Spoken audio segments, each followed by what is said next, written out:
Hi, welcome back. Hope you've had a good week. Sorry about the mess.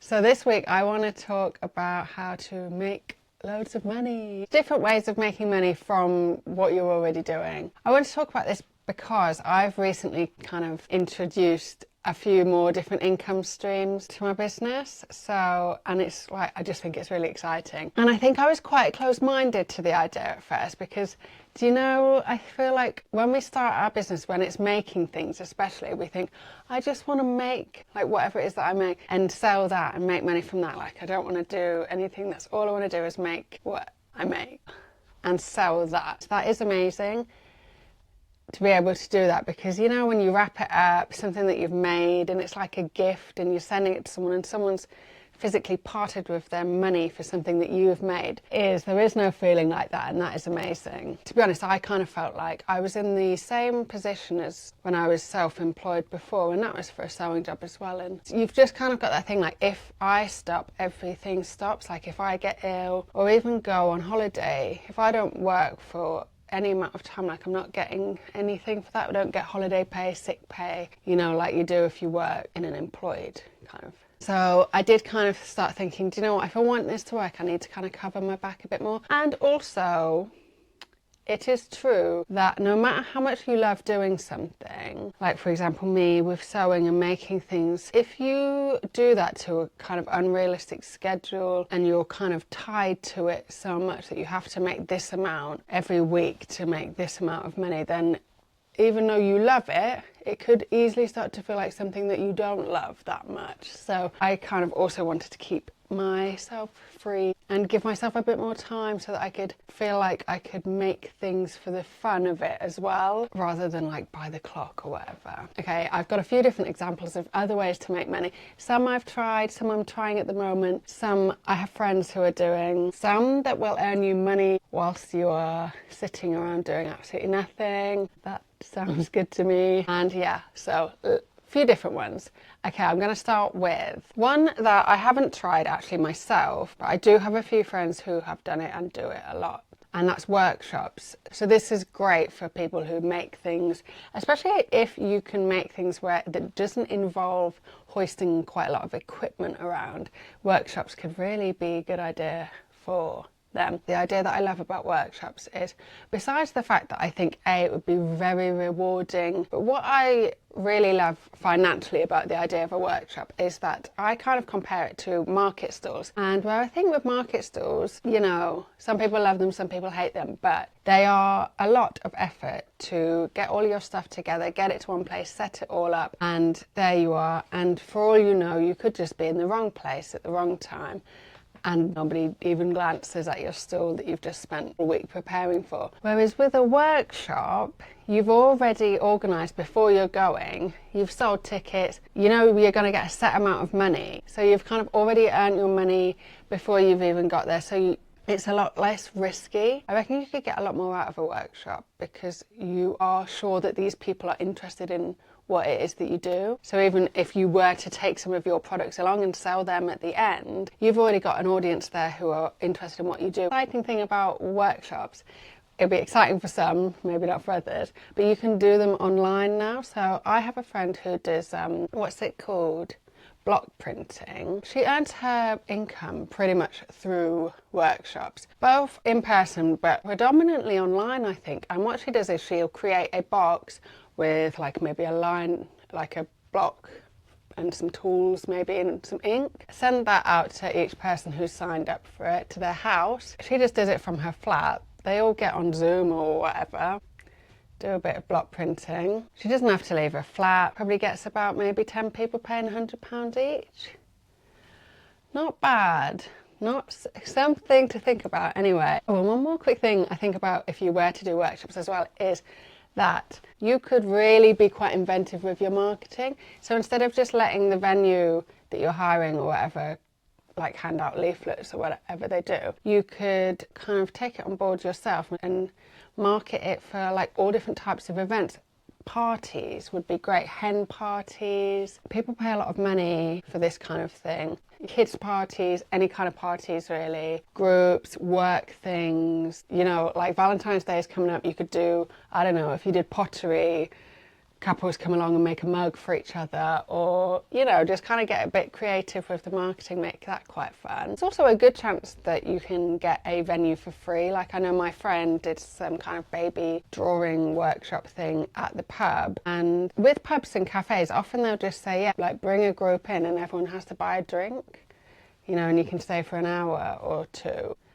And maybe they have a minimum spend. So the kind of investment on that, compared to, I know when I've done market stalls, I've paid kind of £140 for a table. So that's also something to think about. There is another quick idea that's quite closely related to, especially the online workshops actually, which is kind of creating an online course. So there's so many websites at the moment that you can do online courses. Like, I know what one I keep hearing of is Skillshare. You might have had it yourself. And you can literally buy an online course for pretty much anything. So it's kind of, if you were thinking about workshops, online workshops, you could also just think about recording a course online. This could be a really good one, because if you were willing to put some effort into making a course, you could make it once and potentially keep selling it for years and years to come. And so although initially it might seem like a lot of effort, the money over time that you could make from that could be like vast.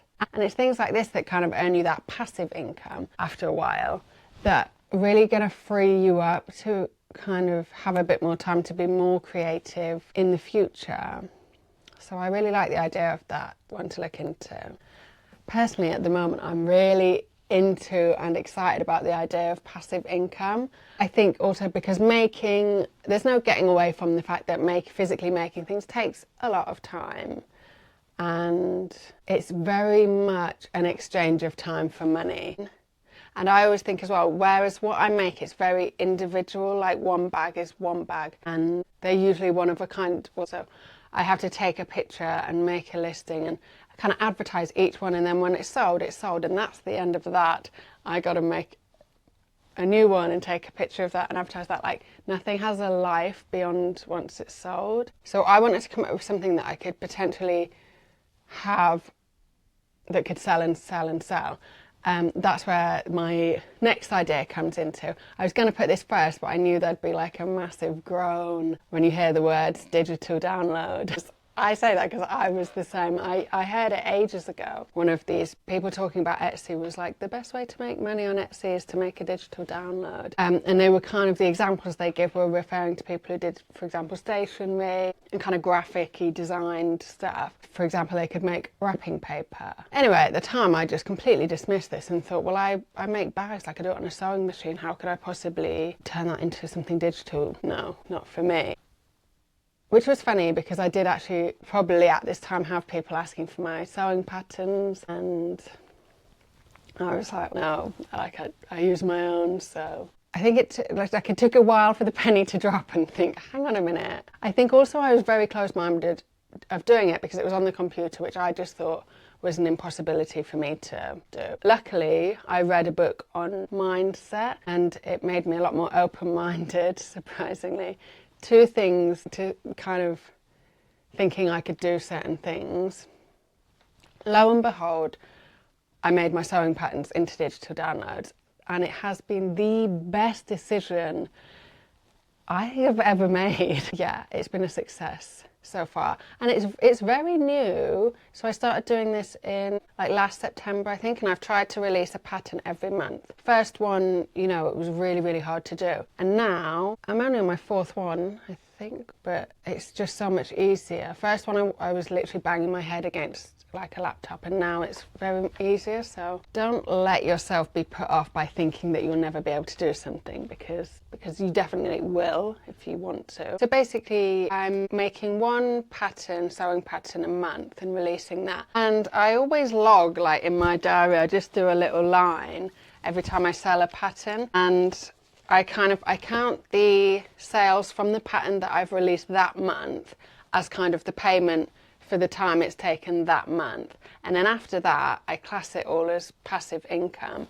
And so, for example, last month in January, I sold 53 patterns that I'd made previous months at £10 each. So that's £530 that I didn't have to lift a finger for last month. So that's amazing, because to make £530 worth of bags, I would have to very much lift my fingers. So I'm like, and also I just love the fact that I've put that work in and then I list it and then it's there for a very long time. Like, I feel like my work's really kind of worthwhile. Not that the sewing's not, but do you know what I mean? Like, I'm building upon something, so it's really exciting. Okay, so you're probably thinking, I don't make sewing patterns, so that doesn't apply to me or whatever. But I've seen a lot of different kind of PDFs that people sell. So I've seen someone on Instagram who does a lot of dyeing with natural dyes, and I think she was getting asked a question all the time, like, what vegetable could I use to make this colour? La-di-da. So she made a big PDF download, I guess, of all the information of what colour would come from what plant, etc. So instead of having to answer that question every time someone asked it, she could just say, look, buy this for £4 or however much it was. You know, it wouldn't have taken that long to do, and it stops you constantly spending time answering the same questions. So I thought, oh, that's pretty snazzy. That's quite a good idea. And I'm sure there's loads more ideas. Like, if there's information to do with what you do, even like a list of recommended sources and shops and stuff to buy different materials for, lists of different materials and what they're good for. Just trying to think, like, how could I make that thing work for me? So that's digital downloads. Good one for me. Never thought I'd say that because I'm not a techie kind of person whatsoever, but anyway. The next one I want to talk about, which I have also tried, is the kind of, you know, those independent gift shops you get on the high street and they stock all kind of the stuff that we make, I guess. So these can really work for some businesses, I think. I tried them at the very beginning, so when I first started making stuff, I think, like a lot of people, I was thinking market stalls, and then I never actually thought about this until someone, like one of them, got in contact with me. And then I thought, oh, there's an idea actually, and I was really excited, like, oh, maybe in a shop, how weird. But yeah, to be honest, I don't know if it really worked for me, because as I say, I was making, well, what I make is just not very scalable. It's just kind of my own problem. This is why I was always quite worried about my business, and I guess why I've tried to think, right, how can I make more from it? Because my bags are kind of individually made, I can't do more without it taking more time. Whereas if you do something like prints, I know these things, lino prints and stuff, they still take time, but like not as, you know, if you were to make more of them, is it just a case of putting more ink on and creating more, that kind of thing. If you design stuff on a computer and get them printed digitally, like notebooks and all of that kind of thing, postcards, then these independent gift shops could be great for you, because it wouldn't take you any extra time to get more printed, and there are so many of them around the country that you could actually get stocked in loads of them. They're quite easy to get stocked in, you just need to email them. If your Instagram is looking good, then that's a good thing, really, because that's what they're going to look at. But also, the more you get stocked in, you can say, I'm stocked at this, and it'll become easier to get stocked at kind of them all. And you could start getting a nice little bit of money from them, and if you've got enough of them, that could actually add up to a nice tidy little sum. Again, whilst you're not really working for it. What I found is that because I started it when I still had my old job, so it then became that I was only making bags for these places and kind of neglecting marketing my own stuff and what have you. I think I thought it was going to be a good thing for marketing, because they would then put me on their Instagram stories and stuff, which sounds great because they've normally got like a fair amount of followers. However, what you actually have to think about is the followers that they've got are people like us who are trying to just get our stuff in their shops. The people who look at their stories are us, other people like you who are just watching for their stuff to come along because you want to see it on their stories. So that the marketing thing was like kaput. And a point I would like to make about these as well, these independent gift shops, is that, to be honest, my two experiences weren't great, but I think also my product wasn't right, and the way I do my business, it wasn't right, and also I didn't really have the time. But I did one where you had to pay an upfront fee, and it was £130, and then on top of that, they will then take 15% of the sales as well for like putting it in a bag and what have you.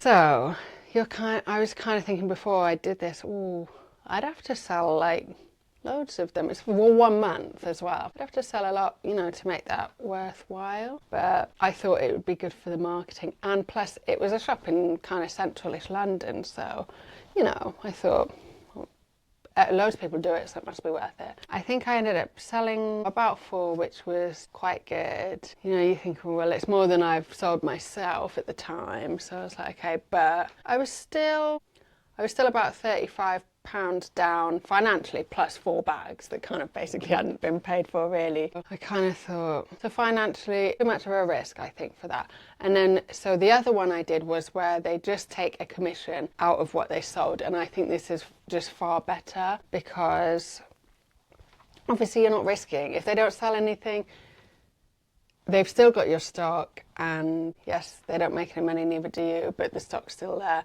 No one's lost anything. If they sell stuff, then you get the money, you know, so that's just much better. So that was, they took 30. They will take about 35 to probably possibly 60%.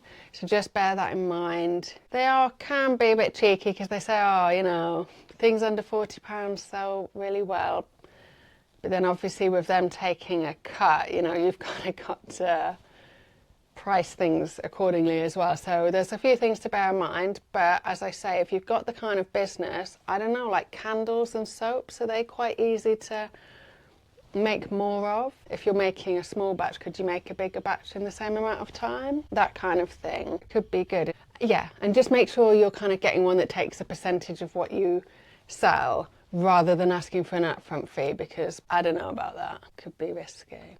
They're also then not under much pressure to sell it either because they've already made the monies. Okay, market stores. I'm kind of like, I don't want to talk about markets because, I don't know, they seem like controversial. My personal experience with market stores hasn't been great, but I haven't gave it like a massive fair shot, to be honest. I did first 2 completely in the wrong places. Like one was at the farm, one was at a local pub. I shouldn't really even count them. But the second 2 I did out of the 4 that I've done. One was like quite a busy, it's a regular one in the centre of Wimbledon. So that's, you know, it should be good. And the next one was in the South Bank, right in central London, around Christmas time. So it was absolutely packed. The only sales I made in the Christmas one were from people who already knew me from Instagram. So I didn't really count them as kind of, I could have made them online myself, you know. And it was so packed.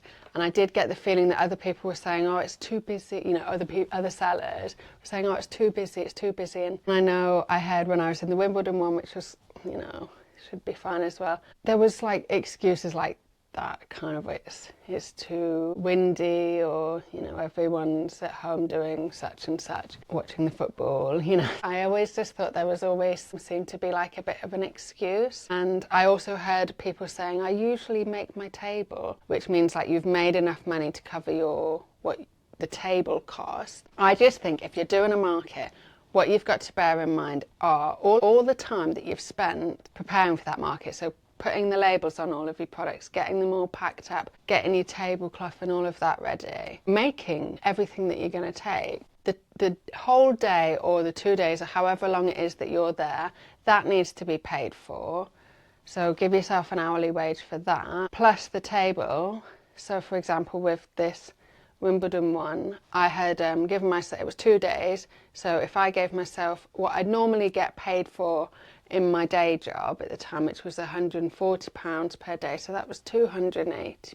The table was £140, so we're already at £440 before we count the time I spent labelling, which was like up till midnight, obviously the day before, and making all of my bags, you know. So let's just say even £500. I'm £500 down before I start the market. So, you know, if I don't make £500, I'm not doing great. Risky for me. I thought that was risky. So, but I would love to hear, because I know so many people say, oh, you just have to find the right market. And also, some people really enjoy them. So if you really enjoy them, it gets you out on the weekend.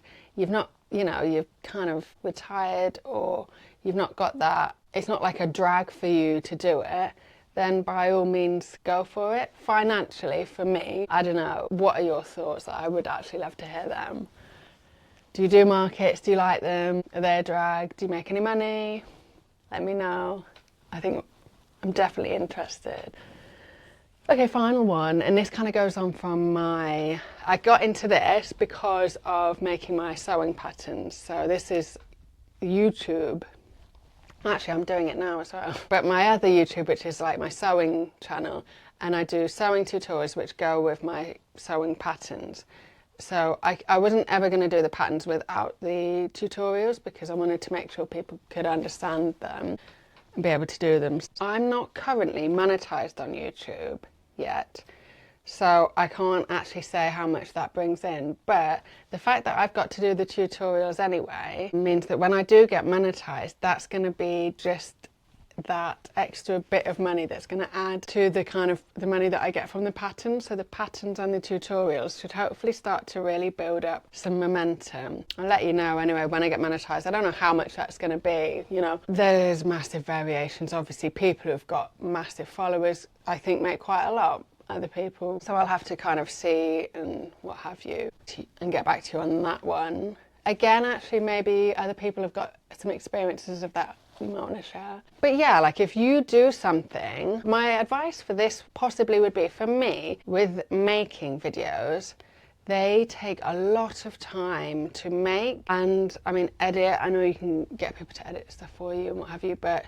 the effort that I put into these videos where I'd recorded myself making a bag, not for a tutorial, just for a kind of an in-between that video, was immense, and it was taking away from like other stuff, so I kind of had to think, maybe I'll just do the tutorials for now, because, you know, obviously I'm not really getting paid for that yet, so, and I don't know how much it's going to be, so no. But, you know, I see a lot of people doing videos actually where they kind of just talk about stuff that the stuff that they've made.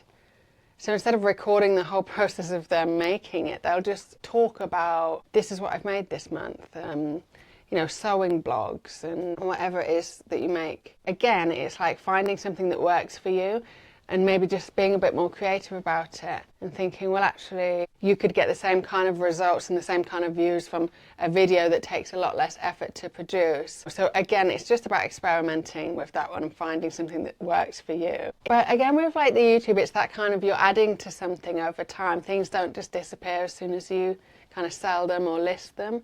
So some things, so it's, you know, it's one of those things that's an investment of time at the beginning and could really pay off a little bit further down the line. I will let you know. Okay, so I've talked about a few different ideas of different ways we can make money. I just wanted to say really that I think, because it's good at the beginning to be really open-minded. I was quite closed-minded about a few things. Now that I've started delving in, I'm like, oh yeah, this is actually really working. However, I don't think it would have been a good idea to put my hands in all of these different pies straight away at the beginning, because I think you've got to master one thing and then move on to the next. I remember when I first started doing Instagram, I started posting the videos, it started going quite well, and everyone said, oh, you should get on TikTok, you know, it's the same thing. I went on TikTok and everything just went, it was like too much stuff going on my phone, and I just stopped both. So if you've just started, I'd say get to the point where you're selling your products, you're marketing them, you've got an audience who are buying them and you're selling them. And for me, it was like I was selling my stuff quite well, and then it was like I fancy something else, I fancy a new kind of challenge, and to kind of have a bit of a safety net perhaps, and start, you know, being a bit more adventurous as a business, you know. Don't know why I always do that, like it's not a business. Yeah, I need to stop that, because I always say, oh, I've got work. Yeah. Okay, well, I'm sure that's probably just like a very tip of the iceberg look at different ways we could kind of branch out and make money. So if you've got anything that you tried, any inventive things that, you know, you've heard other people doing, then let us know. And once again, thank you for watching, and I'll see you next week. Bye.